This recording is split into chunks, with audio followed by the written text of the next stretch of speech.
எல்லாரும் நல்லா இருப்பீங்கன்னு நாங்கள் நம்புகிறோம். அண்ணே பிரைஸ்லாண்ணே, நல்லா இருக்கீங்களாண்ணே? நல்லா இருக்கேன். சூப்பர்ண்ணே. கிறிஸ்துவ பிரியமானவர்களே, போன வாரம் பூரா நிறையா விஷயங்களுக்கு ஸ்டீபனும் நானும் ஜெபம் பண்ணோம். அண்ணே போன ஆவியின் கணிகள் அண்ணன் இந்த வாரம் ஜெபம் பண்ணுறதுக்கு வந்திருக்கிறீங்க. அண்ணே போன வாரம் நானும் ஸ்டீபனும் வந்து தேசத்தில் நடக்கிற ஒரு சில பிரச்சனைகளுக்காக ஜெபம் பண்ணிகிட்டே இருந்தோம். அதில் அந்த வேலை வாய்ப்பு இல்லாதவர்களுக்காக ஜெபம் பண்ணுறப்ப ஒரு தம்பி ஞாயிற்றுக்கிழமை அன்னைக்கு அவர் பேலன்ஸ் இல்லை, திங்கக்கிழமை அந்த வேலை வாய்ப்பு வருது. 4:30 மணிக்கே தம்பி போட்டு விட்டார்.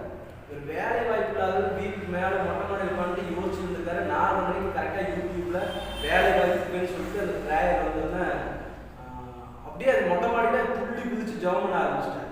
அவர் என்னை நேரடியாக வந்து பார்த்து சொன்னார், அந்த ஜெபம் எனக்கு ரொம்ப பிரயோஜனமாக வந்து நான் ஜெபம் பண்ணினேன், திங்கக்கிழமை வேலை கிடச்சிருச்சு அப்படின்னு சொல்லிட்டு வந்து சாட்சி சொன்னாங்க. நிறைய ஃபீட்பேக் வந்தது. நீங்கள் எல்லாத்துக்கும் நன்றி. இந்த வாரம் வருகிற நாட்களில் ஆவியின் கண்ணிகளுக்காக தான் ஜெபிக்க போகிறோம். இது வந்து குடும்பத்தில், சபையில், தேசத்தில் இப்படி 3 விதமாய் பார்க்க போகிறோம். ஆத்திரப்படாமல் அவசரப்படாமல் இந்த நாட்களில் நம்ம ஜெபிக்க போகிறோம். முதல்ல இன்னைக்கு ஞாயிற்றுக்கிழமையாக இருக்கிறதுனால திங்கக்கிழமையில தான் ஜெபம். அண்ணன்கிட்ட பர்மிஷன் இல்லாமல் நான் என்னைக்கு ஒரு சில கேள்விகள் அந்த ஞாயிற்றுக்கிழமை வீடியோவுக்கு வேண்டியது. அண்ணன் முதலாவது கேள்வினே, அண்ணனோட ராஜநீதி ஆசாரிய கூட்டத்துக்கு வந்தப்ப சங்கீதம் 60:1 சொல்லியிருந்தீங்க, கர்த்தர் எதெல்லாம் கோவப்படுறார் அப்படின்னு சொல்லிட்டு சொன்னீங்க. அதில் 4 விஷயம் எனக்கு சொல்லி கொடுத்தீங்க. நம்ம நண்பர்கள் எல்லாத்துக்கும் தெரியும், ஸ்டீபனுக்கு, ஜெயராஜனுக்கு, ஏசியா பாஸ்டருக்கு, நிறைய பேருக்கு தெரியும். அந்த 4 விஷயத்துல முதல் விஷயத்திலே கிளீன் போல்டு நான் பெருமை பாபேல் கோபுரத்தை பற்றி எடுத்துருந்தேன்.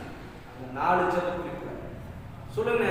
அடுத்த கட்டத்தில் நீங்கள் ஆனால் நான் என்ன பண்ணணும் அப்படின்னு கேட்குறப்ப என்ன செய்ய சித்தமாக இருக்கிறேன்னு உங்களுக்கு ஒரு கேள்வி கேட்டப்ப நீங்கள் பதில் சொன்னீங்க. அவர் என்ன சொல்கிறாரோ அது செய்யுங்க.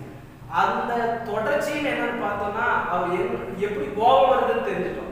எங்கள் அப்பா எப்படி கோபப்படாமல் இருக்கணும்னு நான் தெரிஞ்சுக்கிட்டனாலே அவர் சந்தோஷப்படுத்துறதுனா மாதிரி அவர் கோபப்படுத்துகிற முதலாவது விஷயம் பெருமை அப்படின்னு நீங்கள் சொல்லியிருந்தீங்க. சொல்லுங்க, இது எந்தெந்த விதத்துலலாம் சபையில், குடும்பத்தில், தேசத்தில் இருக்கு? ஸோ இந்த பெருமை அப்படிங்கிற விஷயம் வந்து மனுஷன் உண்டாக்கப்படுவதற்கு முன்பதாக பரலோகத்தில் இருந்த பிரதான தூதனுக்குள்ள ஏற்பட்டு அதிநிமித்தமாக ஆண்டவர் அவனை கீழே பூமியில தள்ளிவிட்டு அவன் தேவதூதனுடைய சாயலே இழந்து சாத்தானுடைய வலிமையை தடுத்து கொண்டவனாக மாறுபடியான சூழ்நிலை ஏற்படுத்திடுச்சு. அப்படி என்ன சொல்றேன்னா, பெருமைங்கிற ஒரு விஷயம் ஒரு தூதனுக்கு வந்த பொழுது அவன் சாத்தானாக தள்ளப்பட்டு போனான். அப்போ நம்ம மனிதர்களாக இருக்கிறோம். தூதர்களுக்கு இருக்கக்கூடிய மேன்மை கவனம் நமக்கு இல்லை. வேதம் சொல்றது தூதர்கள் காட்டிலும் சற்று சிறியவர்களாக மனுஷனை கர்த்தர் சிருஷ்டித்திருக்கிறார். அப்படி இருக்கும்போது நம்ம பெருமை பேசுறதுக்கோ நம்ம மேட்டிமைகளுக்கு இடம் கொடுக்கறதுக்கோ எதுவுமே கிடையாது. இந்த பெருமைங்கிற விஷயத்துல ஆண்டவர் அவனை தூரத்தில் அறிகிறார் அப்படின்னு சொல்லி சொல்றார். அவன் பக்கத்திலே ஆண்டவர் போக மாட்டான். அதாவது தேவனாகிய கர்த்தர் மாத்திரம்தான் மகிமைக்கும் கனத்துக்கும் ஸ்தோத்திரத்துக்கும் உரியவர். எல்லா கிரெடிட்ஸும் ஆண்டவருக்கு தான் போய் சேரும். என்னால் இப்படி நடந்துச்சு, எதுக்காக, என்னுடைய திறமையினால, என் ஞானத்தினால, என் பலத்தினால, என் பணத்தினால சொல்றதுக்கு ஒண்ணுமே இல்லை. நீங்க சொன்ன அந்த ராஜரீக ஆசாரியர் கூடுகையில ஆண்டவர் பேசும்போது பாபேல் கோபுரத்தை ஆண்டவர் காமிச்சு கொடுத்தாரு. இந்த பாபேல் கோபுரத்தை அவங்க கட்டுறாங்க. அதுல தேவனுடைய வார்த்தை எப்படி இருக்குன்னா, தங்களுக்கு பேருண்டாகும்படிக்கு அதை செஞ்சாங்க. ஊழியம் அல்லது ஆவிக்குரிய வாழ்க்கைங்கிறது ஒரு நாளும் தனக்கு பேருண்டாகும்படி அல்லது நமக்கு பேருண்டாகும்படி செய்யக்கூடிய காரியங்களை எதை செஞ்சாலும் ஆண்டவருக்கு பேருண்டாகும். நீங்க இந்த கல்வாரின் கதைகள் யூடியூப் சேனல் மூலமாக ஆண்டவருடைய சமூகத்தில் நிறைய காரியங்களுக்காக ஜெபிக்கிறீங்க அப்படின்னா இது எதுக்குன்னா கர்த்தருக்கு பேருண்டாகும். அவருடைய ராஜ்யம் கட்டப்படும், அவருடைய கிரியைகள் தேசத்துல நடக்கணும், அவருடைய நாமம் மகிமைப்படும். ஸோ அதுல தேவனாகிய கர்த்தர் ரொம்ப கவனமா இருக்கிறார். அப்போ நம்ம மூலமாக நடப்பிக்கப்பட்ட எந்த ஒரு காரியமானாலும் சரி அதுல நாம கிரெடிட்ஸ் எடுத்துக்கொள்ளவே கூடாது. அது ஆண்டவருக்கு தான் மகிமைன்னு சொல்லி கர்த்தர் ஒருவருக்கே மகிமையை கொண்டு போகிற அந்த அர்ப்பணிப்பு நம்ம எல்லாருக்கும் ரொம்ப முக்கியம். வேதத்துல யாருக்கெல்லாம் பெருமை வந்துச்சோ அவங்க எல்லாருடைய வாழ்க்கையுமே ஒரு மோசமான நிலைமைக்கு தள்ளப்பட்டிருக்கு. வசனம் தெளிவா சொல்றது, பெருமை உள்ளவனுக்கு தேவன் எதிர்த்து நிற்கிறார் அப்படின்னு சொல்லுவாங்க. இதை தெரிஞ்சுக்கிட்டோம். இது வந்து நம்ம எப்பயுமே விசுவாசிகளையோ ஒரு போதகர்களையோ, ஏன்னா நான் போதகர்கள் எல்லாத்தையும் கனம் பண்ணேன்.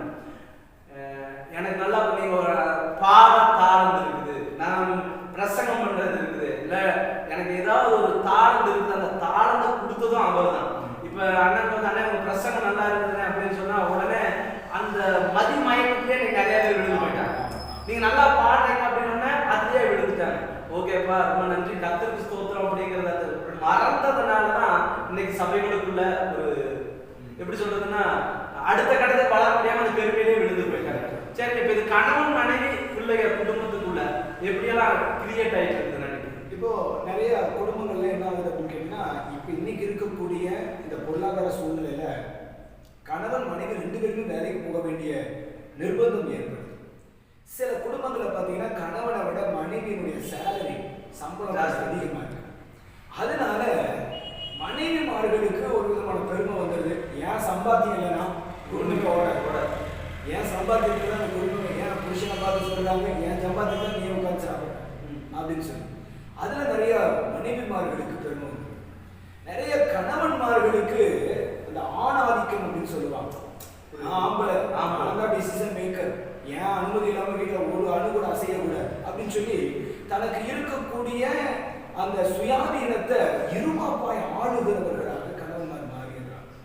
நிறைய பெற்றோர்களும் அப்படிதான் தங்களுடைய பேக்ரவுண்டு, தங்களுடைய பணம், பொருள், பலம், வேலை இதை வச்சு பெருமையான காரியங்களுக்கு இடம் கொடுக்கறதுனால இன்னைக்கு நிறைய குடும்பங்கள்ல ஏராளமான பிரச்சனைகள். நான் சொல்றேன் பாருங்க, எந்த விஷயத்துல நம்ம உயரத்துல இருந்தாலும் சரி, எந்த விஷயம் அதிகமா இருந்தாலும் பெருமை பேசிக் கொள்வதற்கு ஒண்ணுமே கிடையாது. நேற்றுக்கு நடந்த அந்த நல்ல அதை நேற்றுக்கு ஒரு 500 பேர் கூடுற ஒரு கூட்டத்தை நீங்க நடத்தி முடிச்சீங்க. அந்த பெருமையே நினைச்சிட்டு இருந்தீங்கன்னா 1000 பேருக்கு நீங்க போகவே முடியாது. கரெக்ட் தானே?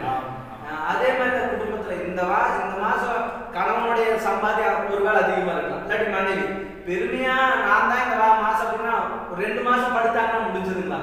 ஏதோ ஒரு சிக்கா ஏதாவது ஒரு பஞ்சாயத்து இருந்து அப்ப கணவனுடைய துணை இல்லாம மனைவி வாழ முடியாது, மனைவியோட துணை இல்லாம கணவன் வாழ முடியாது. இந்த புரிதல் வந்துருச்சுனால 2 பேரும் நம்ம ஒண்ணுதாங்க அப்படின்னு வந்துருச்சுனால இன்னைக்கு குடும்பம் நல்லா இருக்கு. இதுல இன்னொரு விஷயம் என்ன அப்படின்னு கேட்டீங்கன்னா, ஏன் பெருமை வருது அப்படின்னு சொல்லி கேட்டா, எனக்கு கொடுக்கப்பட்டிருக்கிற எல்லாமே தேவனிடத்திலிருந்து அருளப்பட்டிருக்கிறது அப்படிங்கிற சிந்தை ஒருத்தவங்களுக்கு வந்துருச்சு அப்படின்னா அவங்க பெருமை பேச மாட்டாங்க. அப்போஸ்தலர் பவுல் சொல்றாரு, முற்றிலும் தேறினவனாக என்று சொல்வதற்கு ஒன்றுமே இல்லை, ஒண்ணு செய்கிறேன் பின்னானவைகளை நான் மறந்து முன்னானவைகளை நாடி தேவன் அழைத்த பரம அழைப்பும் பந்தய பொருளுக்காக லக்கை நோக்கி நான் போயிட்டே இருக்கிறேன். ஆல்ரெடி பவுல் வந்து எல்லாவற்றிலும் தேர்ந்த மனுஷன். ஆனா அவர் சொல்றாரு, நான் முற்றிலும் தேர்ந்தவன் சொல்ல ஒண்ணுமே கிடையாது. ஏன்னா எனக்கு இன்னைக்கு இருக்கிற எல்லாமே தேவன் கொடுத்தது. அப்போ ஒரு மனைவிக்கு வேலை சம்பளம் அதிகமா இருக்குன்னா அவங்க என்ன நினைக்கணும்னா இது தேவன் எனக்கு கொடுத்தது. எதுக்கு? நம்ம குடும்ப ஆசீர்வாதத்துக்கு. இதுல கணவனை விட அதிகமா நான் இருக்கிறேன், அல்லது அப்பா அம்மாவோட அதிகமா இருக்கேன், மாமனார் மாமியார் விட எனக்கு தான் அந்த மாதிரியான பேச்சுகள் காரியங்கள் தேவையே கிடையாது. தேவன் ஒரு குடும்பத்தை ஒரு தேவ பிள்ளையை ஆசீர்வதிக்க திட்டம் பண்ணும்போது அவருடைய ஆசீர்வாதம் நம்ம மேலே இறங்கி வரும்பொழுது இந்த மாதிரியான மேன்மைகள் உயர்வுகள் நமக்கு வருது.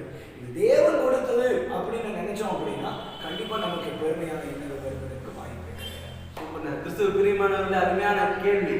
அண்ணா நிறைய சொன்னாருங்களா, பெருமை உள்ளவனுக்கு தேவன் எது? அவ்வளவு பெரிய பவுலே ஒண்ணும் இல்லை, நான் ஒண்ணும் இல்லை, நான் முன்னால எல்லாம் பின்னால முன்னாலே நோக்கி என் இலக்கு பரலோக வாழ்க்கை. ஆண்டவர் கொடுக்குற அந்த ஜீவ கிரீடத்துக்கு தான். இந்த உலகத்துல நான் ஒண்ணுமே இல்லை அப்படின்னு பவுல் சொன்ன மாதிரி வாழணும்னு அருமையான ஒரு ஐடியா கொடுத்துருக்கிறீங்க. பின்பற்றுங்கன்னு சொல்லி உங்களை எல்லாம் கரங்களை கூப்பி கேட்கக்கூடிய. 2வது ஆண்டவர் சொல்ற கற்பனைகளும் நீங்க கற்பனைகளை மீறுவதே பாவம் அப்படின்னு சொல்றாரு. அது கோபம் வருதுன்னு சொல்றோம். அப்ப இன்னைக்கு நம்ம வந்து நிறைய விஷயங்கள்ல காம்ப்ரமைஸ் அப்படிங்கிற பேர்ல கற்பனைகளை மீறிட்டு அப்படி ஒரு சில விஷயங்கள்ல இந்த விஷயம் தம்பி இது குடும்பத்துக்குள்ள மாறணும், சபைக்குள்ள மாறணும், காம்ப்ரமைஸ் பண்ணணும் விஷயம்னு நீங்க ஏதாவது நினைச்சீங்க அந்த விஷயத்தை நீங்களே சொல்லுங்க. ஓகே, அதாவது கட்டளைகளை மீறுறது அப்படிங்கும்போது 2 விதமான காரியங்கள் இருக்கு. ஒண்ணு, தேவன் நமக்கு சொல்லுகிற தேவனுடைய வார்த்தையை நாம மீறி நடக்கிறது.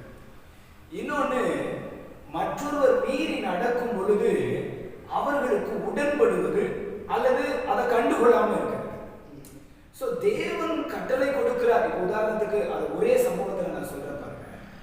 ஆண்டவர் ஏதேன் தோட்டத்துல நன்மை தீமை அறியத்தக்க விருட்சத்தின் கனியை புசிக்க கூடாதுன்னு சொல்லி ஒரு கட்டளையை ரொம்ப தெளிவா மனுஷனுக்கு கொடுத்துட்டு ஆண்டவர் போயிட்டார்.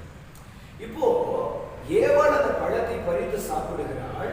வசனம் என்ன சொல்லுதுன்னா, புருஷனுக்கும் கொடுத்தால் அவனும் புசித்தான் அப்படின்னு இருக்கு. இப்போ தப்பு பண்ணது யாருன்னு கேட்டீங்கன்னா ஏவாள். அந்த தப்புக்கு காம்ப்ரமைசிங்கா உடந்தையா இருந்தது யாருன்னு கேட்டீங்கன்னா ஆதாம். அப்போ ஆண்டவர் சாபத்தை, கோபத்தினால் உண்டாகிற அந்த சாபத்தை அவங்க மேல வைக்கும்போது தப்பு செஞ்ச நபருக்கு மாத்திரமல்ல, உடந்தையாக இருந்த, கூட இருந்த, அதுக்கு ஒத்து போன ஆதாமுக்கும் அந்த சாபம். இது நீங்க ஒரு டைம் இது எடுக்கிறப்ப எனக்கு அது ரொம்ப பிடிச்சிருந்தது. எப்படின்னா, ஒரே பிரச்சனை, ஆதாமே நீ எங்க இருக்கிறேன்னு ஆண்டவர் கேட்டப்ப, அப்பா நாங்க தப்பு செஞ்சுட்டோம் அப்படின்னு சொல்லியிருந்தா பிரச்சனை முடிஞ்சுதா. ஆனா நான் தப்பு செய்யல, நீ கொடுத்த மனைவி அழிய போட்டது.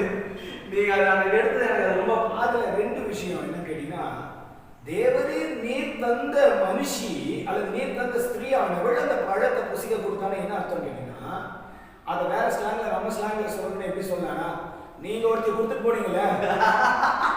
அப்ப இந்த வார்த்தை யாரை குற்றப்படுத்துனா, ஏவாளை மட்டும் இல்ல, ஆண்டவரையே குற்றப்படுத்தக்கூடிய வார்த்தை.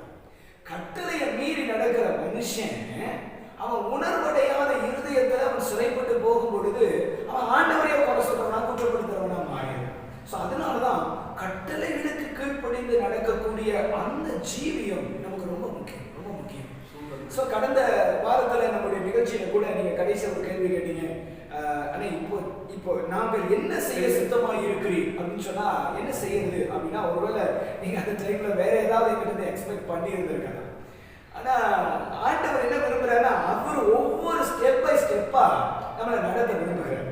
போன வாரத்தில் உங்ககிட்ட உட்காந்து பேசிக்கிட்டு இருக்கும்போது உங்கள்கிட்ட ஒரு சில காரியங்கள் நான் சொன்னேன். சொல்லும் பொழுது நீங்க ஒரு வார்த்தை சொன்னீங்க, அண்ணா இந்த ஆலோசனைகள் எனக்கு ரொம்ப பிடிச்சிருக்கேன், ஆனா ஆண்டவர் எனக்கு எப்படி நடக்கிறாருன்னு பார்த்தா ஆண்டவர் என்ன சொல்றாரு கேட்டு அதன்படி நான் செஞ்சுக்கிட்டு இருக்கிறேன்.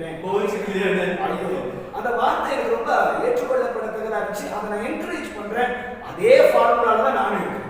நீங்க எனக்கு 10 ஆலோசனை கொடுத்தீங்க அப்படின்னா அந்த 10 ஆலோசனை எடுத்துட்டு போய் தேவ சமூகத்தில் உட்கார்ந்து ஜெபம் பண்ணி தேவன் எனக்கு என்ன கட்டளை கொடுக்கிறார், ஆண்டவர் என்னை எப்படி நடத்துறார். ஏன்னா உங்களுக்கு அவர் தான் ஓனர், எனக்கும் அவர் தான் ஓனர். அவருடைய தோட்டத்தில் நம்ம வேலை செஞ்சுட்டு இருக்கணும்.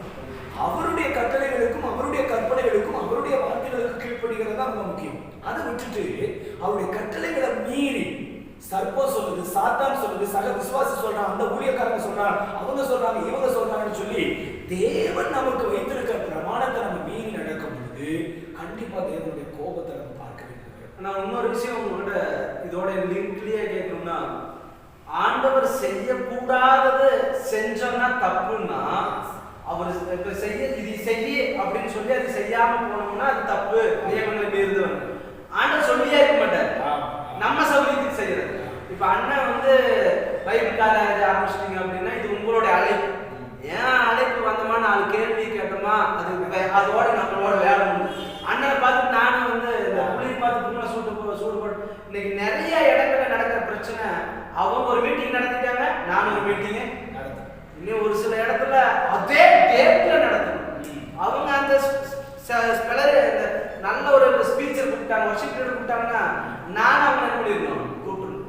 இதே எண்ணத்தை கொண்டு வருது அப்படின்னு சொன்னோம்னா, கர்த்தர் உங்கள்கிட்ட சொன்னதுனால ஒருத்தர் கூப்பிட்டு நீங்க பயன்படுத்துறது அது வேற. ஆனா கர்த்தர் சொல்லாம அவங்க சர்ச்சையில பண்ணிட்டாங்கிற மாதிரி நான் பண்ணணும்னா ஆண்டவர் சொல்லாததை செய்கிறதும் பாவத்துக்கு தான் வருது. ஒரு தேவனுடைய ஊழியக்காக ஒரு நாள் ராத்திரி தூங்கிட்டு இருக்கும் பொழுது அவருக்கு ஒரு சொப்பனம், ஒரு கனவு. அதுல ஒரு பேப்பர் எக்ஸாம் எழுதியிருக்கிறார். அந்த பேப்பரை ஆண்டவர்கிட்ட கொடுக்குறார். ஆண்டவரை பார்த்துட்டு கரெக்ஷன் பண்ணிட்டு அதை திரும்ப கொடுத்தா அதுல போட்டிருக்கு 100க்கு 1 மார்க் போட்டிருக்கு. 100க்கு 1 மார்க். ஊழியக்காரர். அதுவும் இந்த ஊழியக்காரர் எப்படிப்பட்ட ஊழியக்காரனா, கிட்டத்தட்ட 45 வருட காலமாக ஊழிய களத்தில் இருக்கிறார். அவர் சொல்றாரு, கிட்டத்தட்ட ஒரு 33 நாடுகளுக்கு மேல போய் ஊழியர் செஞ்சிருக்கார். பல வேதாகம கல்லூரிகளிலும் வேதாகம கருத்தரங்குகளிலும் பேசியிருக்கிறார். பல சபைகளை ஸ்தாபிச்சிருக்கிறார். பல மீடியாக்களை நின்றுருக்கிறார். ஏராளமான ஊழியம், 45 வருஷத்துக்கு மேல ஊழியம் நான் பார்த்துருக்கிறேன். அவருக்கு ஆண்டவர் கொடுத்த மார்க் எவ்வளவுன்னு கேட்டீங்கன்னா 100க்கு 1 மார்க். உடனே அவருக்கு சொப்பனை கலைஞ்சு தூக்கத்திலிருந்து திடீர்னு எழுப்பி, இவ்வளவு வருஷமா ஊழியம் செய்யறேன், இவ்வளவு பிரயாசப்பட்டிருக்கிறேன், ஆண்டவர்கிட்ட கேட்கிறேன், இவ்வளவு பிரயாணப்பட்டிருக்கிறேன், இங்க ஃபிளைட்ல போனேன், அங்க காரியம் செஞ்சேன், அங்க மீட்டிங் நடத்தினேன், இங்க பைபிள் காலேஜ் நடத்தினேன், அங்க அதை செஞ்சேன், இதை செஞ்சேன்னு சொல்லி ஏராளமா ஆண்டவர்கிட்ட அடிக்கிறேன். ஆண்டவர் ஒரு கேள்வி கேட்டார், இதெல்லாம் நானா உன்னை செய்ய சொன்னேன், செஞ்சுட்டு உன்னோட விருப்பத்தின்படி நீ செஞ்சிருக்கிற, நீ உனக்கு இருக்கிற அறிவுப்படி செஞ்ச, இதுல எந்த காரியம் நான் சொல்லி நீ செஞ்ச. நீங்க ஒரு கேள்வி கேட்டீங்களே, ஆண்டவர் ஒரு காரியத்தை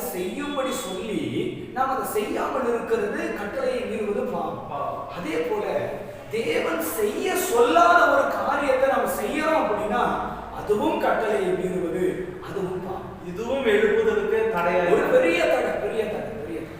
அதுதான் நான் சொன்னேன், ஆண்டவர் தான் நமக்கு நம்முடைய ஊழியத்துக்கு ப்ரொபரேட்டர், அவர் தான் ஓனர். அவர் என்ன சொல்றாரோ 4 ஸ்டெப் நடங்க, 4 ஸ்டெப் தான் நடக்கும். 5வது ஸ்டெப் வச்சுட்டு ஆண்டவர் குத்துது கொடையுதுன்னு சொன்னா நான் அவனை அங்க வைக்க சொன்னாங்க அப்படின்னு ஆண்டவர் கேட்பார். கிறிஸ்துவின் பிரியமானவர்களே, சூப்பர்ங்க. அருமையான கேள்விக்கு கர்த்தர் என்ன சொல்றாரோ அதை மட்டும் செய்யுங்க. ஒன்னு கூட்டியோ குறைச்சோ செஞ்சுக்கிட்டு இன்னைக்கு நிறைய பேர் ஊழியத்தை விட்டு இல்ல, கிறிஸ்துவ வாழ்க்கையை விட்டே போனதுக்கு இது ஒரு காரணமா இருக்கு. ரொம்ப நன்றி, இந்த கேள்வி ரொம்ப பிரயோஜனமா இருந்தது.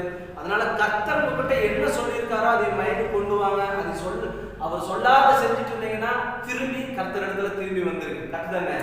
சூப்பர். 3வது கேள்வியா கேட்டுறேன்னு, இப்படி இத்தனை வேலைகளை கொடுக்குறாரு.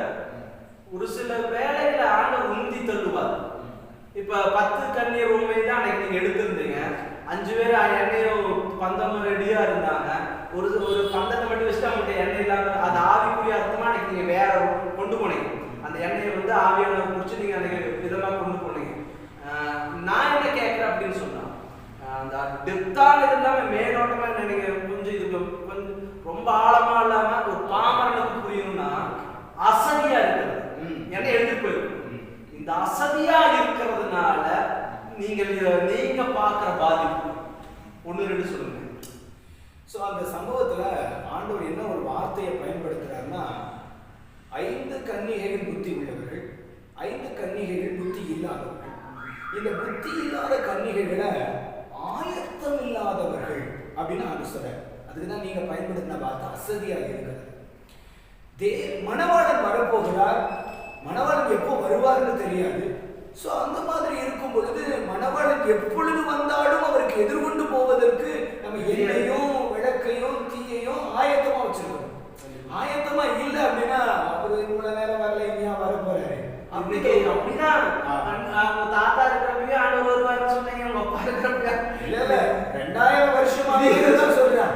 இயேசு கிறிஸ்துவின் காலத்திலிருந்து சொல்லப்பட்டு கொண்டிருக்கிற ஒரு காரியம் இயேசு சீக்கிரமா வரப்போறாரு. இன்னைக்கு அதனாலே ஒரு மாதிரி அசதி ஆயிட்டாங்க. ஆனா வேதத்துல சொல்லப்பட்டிருக்கிறது, மனுஷகுமாரன் நினையாத நாளிலே வருவார், திருடனை போல வருவார். இன்றைக்கு ராத்திரி வரலாம், நாளைக்கு ராத்திரி வரலாம். சோ எப்பொழுது வேண்டுமானால் வரலாம். அவர் வருவேன்னு சொல்லி இருக்கிறார். அவர் வருவேன்னு சொல்லி இருக்கிறாரு, கண்டிப்பா வருவார். நாம ஆயத்தமா அவரு எப்போ வரணும் அப்படிங்கிறது அவருடைய திட்டத்தின்படி அவர் வந்து செய்வார். நாம் அவர் எப்பொழுது வந்தாலும் அவரை எதிர்கொண்டு போவதற்கு நம்ம ஆயத்தமா இருக்கணும். இன்னைக்கு நிறைய பேரு ஆவிக்குரிய அசதி உள்ளவர்களாக அல்லது தனக்கு கிடைக்கப்பட்டிருக்கிற காலத்தை அசட்டை பண்ணுகிறவர்களாக இருக்கிறார். ஏதாவது ரெஸ்ட் எடுக்கணும்னு நினைக்கிறான், நிறைய பேர் ஓய்வு எடுக்கணும்னு நினைக்கிறான், நிறைய பேர் இந்த ஊழியம் இந்த ஆயத்தத்துக்கு எடுத்த காரியங்கள் ஆவிக்குரிய நிலையில இன்னும் நமக்கு காலம் இருக்கு, இன்னும் நேரம் இருக்கு, நம்ம ரெடி ஆகிக்கலாம் அப்படின்னு சொல்லி இன்னைக்கு இருக்கிற காலகட்டத்தை பயன்படுத்தாதபடிக்கு அசதி உள்ளவர்களாக இருக்கிறதுனால கண்டிப்பா இவங்க மேல கர்த்தருடைய கோபம். வேதத்துல ஒரு வார்த்தை சொல்லப்பட்டிருக்கு, கர்த்தருடைய வேலையை அசதியாய் செய்கிறவன் சபிக்கப்பட்டவன் அப்படின்னு சொல்லி. கர்த்தருடைய வேலைன்னா ஊழியம் மாத்திரம், வேதம் வாசிக்கிறோம் அப்படின்னா அது கர்த்தருடைய வேலை, ஜெபம் பண்றோம் அப்படின்னா அது கர்த்தருடைய வேலை, சொந்த குடும்பத்தை சரியாய் நன்றாய் விசாரித்து நடத்தணும் அப்படின்னா அது கர்த்தருடைய வேலை. சோ எல்லாமே கர்த்தருடைய வேலை தான். நீங்க உங்க ஜீவியத்துல ஆவிக்குரிய ஜீவியத்துல வாழ்றீங்க பாருங்க, இது கர்த்தருடைய வேலை. எல்லாவற்றுமே கர்த்தருடைய வேலையா இருக்கு. எதுலையுமே நம்ம அசதியா இருக்கு. நாளைக்கு செஞ்சுக்கலாம், அடுத்த வாரம் பார்த்துக்கலாம், அடுத்த மாசம் பார்த்துக்கலாம் அப்படின்னு எந்த ஒரு காரியத்தை தள்ளி போடுகிறோமோ அதெல்லாம் அசதியா இருக்கிறதுக்கான அடையாளம். ஒரு மனுஷன் ரொம்ப அசதியா இருக்கிறான், அவன் அசட்டை பண்றான், அவன் இருக்கிற காலத்தை தருணத்தை பயன்படுத்தி கொள்ளாம இருக்கிறான் அப்படின்னா அவனை எப்படி நம்ம கண்டுபிடிக்கிறது அப்படின்னா, எல்லாவற்றையும் நாளைக்கு பார்த்துக்கலாம், அப்புறம் பார்த்துக்கலாம் அப்படின்னு தள்ளி போடுகிற பழக்கம் இருக்கும். இந்த அசதி உள்ளவர்கள் கண்டிப்பா தன்னுடைய ஆவிக்குரிய வாழ்க்கை ஆயத்தம் உள்ளவர்களாக இருக்க முடியாது. மணவாளனை அவங்க எதிர்கொண்டு போக முடியாது. கண்டிப்பா அவங்க மேல தெய்வ கோபம் வரும். கண்டிப்பா. கிறிஸ்துவ பிரியமானவர்களே, உங்களிடத்துல சொல்ல ஒரு விஷயத்தை நான் வாஞ்சிக்கிறேன். அண்ணனை வச்சுட்டு நான் உதாரணமா சொல்றேன்,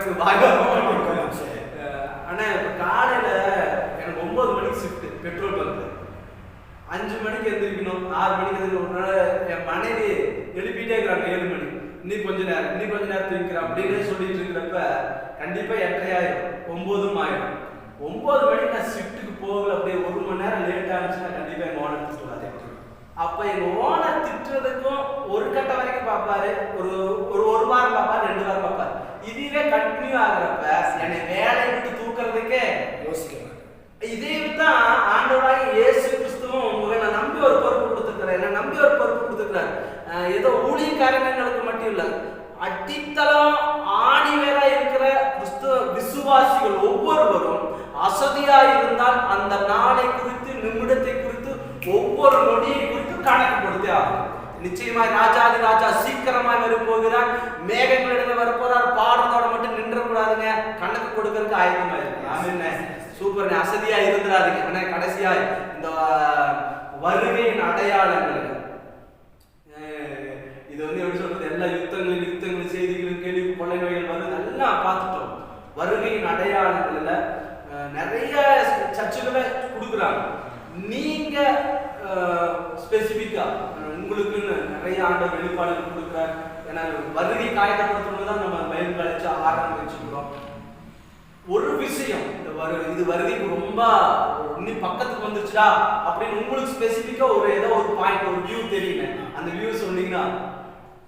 சுவிசேஷ புத்தகத்துல ஆண்டவராகிய இயேசு கிறிஸ்து இந்த வருகைக்கான அடையாளங்களை எல்லாம் ஆண்டவருடைய சொல்லிட்டு வரும் பொழுது பூமி அதிர்ச்சிகளையும், கொள்ளை நோய்களையும், ராஜ்யத்துக்கு விரோதமாக ராஜ்யம் எழுப்புகிறதையும், ஜனத்துக்கு விரோதமாக ஜனம் எழுப்புகிறதையும், கள்ள கிறிஸ்துக்கள், கள்ள தீர்க்கதரிசிகள் கடைசி நாட்கள் எழுப்பி தெரிந்து கொள்ளப்பட்டவர்களை வஞ்சிக்கக்கூடிய காரியங்கள் எல்லாமே நடக்கும்னு சொல்லிட்டு கீழே ஒரு வார்த்தை ஆண்டவர் என்ன சொல்றாருன்னா, இவைகளுக்கு தப்பி மனுஷகுமாரனுக்கு முன்பதாக நிற்க நாம் திராணி உள்ளவர்களாக எண்ணப்படும்படிக்கு ஜெபம் பண்ணி விழித்திருங்கள் அப்படின்னு சொல்லப்பட்டிருக்கு. அப்போ இந்த ஆண்டவராக இயேசு கிறிஸ்துவின் வருகை மிக சமீபமா இருக்கு. இந்த நாட்கள்ல நம்ம அலர்ட்டா இருக்கக்கூடிய ஒரு ஆவிக்குரிய நடக்கை நம்ம சொல்லணும் அப்படின்னா, தேவ சமூகத்துல ஜெபத்துல காத்திருக்கக்கூடிய ஒரு பழக்கம் அல்லது ஒரு அனுபவம் கடைசி நாட்கள் ரொம்ப முக்கியம். ஏன்னா இப்போ நீங்களும் நானும் அடிக்கடி ஒருவர் சந்திச்சு பேசிக்கிட்டே இருக்கிறோம் அப்படின்னா, உங்களை அறியாமலேயே என்னுடைய சில சுபாவங்களை நான் உங்களுக்குள்ளாக எடுத்துக்கொள்வேன். உங்ககிட்ட இருக்கக்கூடிய சில பாரத்தை நான் எனக்குள்ள ஏற்படுத்துவேன். இதுக்கு நம்ம எதுவும் பரிமாற்றம் செஞ்சுக்கணுங்கிற அவசியம் இல்லை, ஆட்டோமேட்டிக்காகவே இந்த பரிமாற்றங்கள் நடக்கும். அப்ப ஆண்டவராக இயேசு கிறிஸ்துவோடு கூட உட்கார்ந்து தேவ சமூகத்துல ஜெபித்து அந்த ஜெப உறவுல நம்ம வளர்றது ஆண்டவருடைய வருகைக்கு நம்மளை ஆயத்தப்படுத்தும். நம்மளை மாத்திரம் இல்ல, தேவ சமூகத்துல ஜெபிக்கிற ஒரு மனுஷன் அவருடைய வருகைக்கு ஆயத்தப்பட வேண்டும் என்று காத்திருக்கிற ஒரு மனுஷன் தன்னை மாத்திரமல்ல, தன்னோடு இருக்கிற ஒரு கூட்டத்தையும் அவருக்கு முன்பாக சொல்லி அவனுக்குள்ளாக ஒரு எண்ணம் நெருப்பாக எரிய ஆரம்பிக்கும். அப்ப ஆண்டவர் சீக்கிரத்துல வரப்போகிறார். இந்த நாட்கள்ல நாம ஆயத்தப்பட வேண்டிய, சரி செய்ய வேண்டிய ஒரு காரியம் அப்படின்னா, தேவ சமூகத்துல நம்ம ஜெபிக்கிற ஜெபத்துல நம்ம ஒழுங்குபடுத்த வேண்டும்ங்கிறது ரொம்ப முக்கியமான விஷயம். ரொம்ப நன்றிங்க. வருகைக்கும் ஜெபம் தான் வருகைய உங்களுக்கும் எனக்கும் இன்னும் தீவிரப்படுத்தும். வருகையோட அடையாளங்கள் எல்லாம் ஜெபத்துல தான் வெளிப்பாடுகள். அந்த வெளிப்பாடுகள் பெற்ற ஒரு மனுஷன் தான் டக்குன்னு ரெடி ஆகிட்டு ஆயத்தமாயிட்டு இருக்க முடியும் இல்லைங்களாண்ணே? சூப்பர்ண்ணே. கிறிஸ்துவ பிரியமானவர்களே, இந்த வாரம் ஞாயிற்றுக்கிழமையும் ஒரு பிரயோஜனமா இருந்திருக்குன்னு நான் விசுவசிக்கிறேன். 4 விஷயங்களை அண்ணன் பெருமையை பத்தி பேசிக்கிறாரு, ஆயத்தமாக பத்தி பேசிக்கிறாரு, அசதியா இருக்கக்கூடாதுன்னு பத்திலாம் அண்ணன் ரொம்ப நன்றி. நாங்க பைபிள் காலேஜ் வராமலே கத்துக்குவோம். கத்துக்கு சித்தமான நாங்க இப்படி மாசத்துக்கு ஒரு வீடியோ கொடுத்தீங்கன்னா ரொம்ப தேங்க்யூங்க. இந்த பிள்ளைகளை இந்த காரியங்களை ஓய்வு நாள் நான் நிறைய பேர் வீட்டுல இருந்து பாக்குறாங்க. ஒரு வார்த்தை சொல்லி எங்களுக்காகவும் பிள்ளைகளுக்காக சொல்ல கர்த்தர் நல்லவர், அவருடைய நல்ல நாமம் மகிமைப்படுவதாக. 4 கேள்விகள். எதனால தேவனுடைய கோபம் ஜனங்க மேல வருகிறது? வேதத்துல அதற்கு 100கணக்கான வசனங்களை, 100கணக்கான காரியங்களை நம்ம பார்க்க முடியும். அதுல இன்றைக்கு நம்ம கூட ஆண்டவர் பேச விரும்புகிற ஒரு 4 விஷயங்களை மட்டும் நம்ம பார்த்தோம். ஸோ தேவன் அவர் மகா இரக்கம் உள்ள ஆண்டவர், மன உருக்கமும் நீடிய சாந்தமும் உள்ள தெய்வம். ஆனா அவருடைய இருதயத்தை வேதனைப்படுத்தக்கூடிய சில காரியங்களை நம்ம துணிகரமாக செய்ய ஆரம்பிக்கும் பொழுது அந்த கோபம் நம்மை வருவதற்கு வாய்ப்புகள் இருக்கிறது.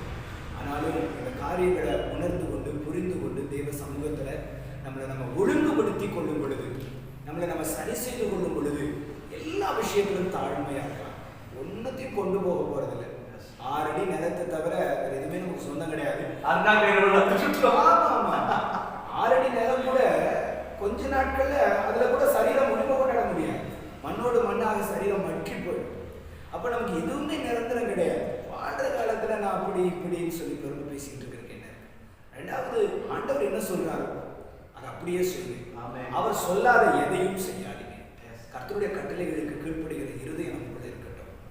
ஆண்டவருடைய வேலை சின்ன வேலையோ பெரிய வேலையோ, ஒருவேளை உலக பிரகாரமான வேலையா இருக்கட்டும், எல்லாவற்றையும் கர்த்தருடைய வேலையா பாருங்க. அசதியா இருக்காதீங்க, அஜாக்கிரதையா இருக்காதீங்க, எல்லாவற்றையும் ஆயத்தமா இருங்க.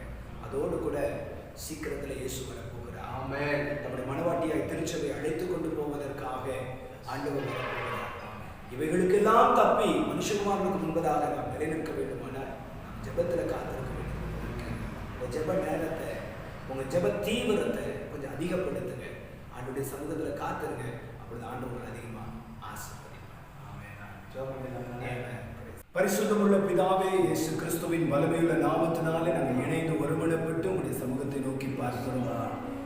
தேவனுடைய கோபம் எழும்புகிறதினாலே உண்டாகிற சிதறடிப்புகளை வேதத்தின் ஆழங்களில் இருந்து நாங்கள் பார்க்க கத்தரிகளுக்கு உதவி செய்தேன். என்றைக்கோ ஒரு நாள் ஜனங்களுக்கு நடுவில் நீ பேச நம்முடைய வார்த்தைகளை இன்றைக்கு நாங்கள் நினைவுபடுத்தி இன்றைக்கு அது சில பேருக்கு பிரயோஜனமாக இருக்கும்படிக்கு கர்த்தரை வெளியே கொண்டு வந்திருக்கிறேன். அதற்காக நான் நமக்கு நன்றி செலுத்துகிறோம்.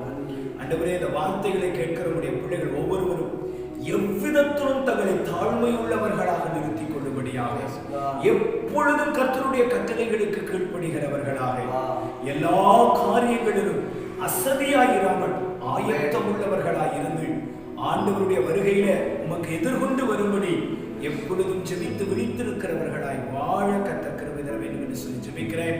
இந்த வசனங்கள், இந்த வார்த்தைகள் எனக்காகவே பேசப்பட்டது என்று யாரெல்லாம் தன்னுடைய ஆவியிலே உணர்த்து வைக்கப்படுகிறார்களோ அவர் ஒவ்வொருவர் மேலும் உடைய கிருபையின் கரத்தை கர்த்தரில் வைக்கும்படிக்கு ஜெபிக்கிறேன். உடைய பிரசன்னம் உடைய பிள்ளைகளுடைய வாழ்க்கை மாற்றங்களை உண்டாக்கட்டும்.